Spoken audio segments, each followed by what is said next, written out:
మీరు వైఎస్ఆర్ కాంగ్రెస్ పార్టీని ఇబ్బందుల్లోకి నెట్టేసిన మరొక కీలకమైన అంశం వివేకానందరెడ్డి మర్డర్ విషయంలో, ఆ మర్డర్ జరిగిన సందర్భంలో ఆ రోజు తెల్లవారుజామున జరిగిన ఆ సంఘటన మీరు బయటకు వచ్చి గుండెపోటుగా మీడియాకి బ్రీఫ్ చేశారు.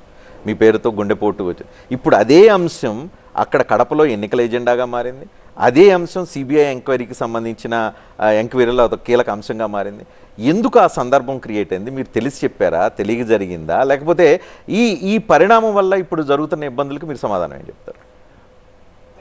నాకు తెల్లవారు నిద్రలేయంగానే టెలిఫోన్ కాల్, ఎవరో విలేకరు టెలిఫోన్ చేశాడు. సార్ ఈ రకంగా వివేకానందరెడ్డి గారు హత్య చేయబడ్డారు అని, చనిపోయారు అని అన్నాను. నాకు తెలియదు. నేను నిజంగా సంభ్రమాశ్చర్యాలకు గురి, ఆశ్చర్యకరమైనటువంటి విషయం.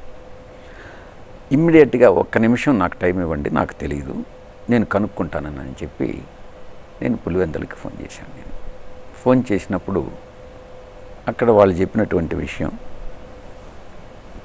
ఆయన గుండెపోటుకు లోనయ్యారు, చనిపోయారు అని చెప్పారు. అదే విషయం నేను ప్రెస్కి చెప్పాను.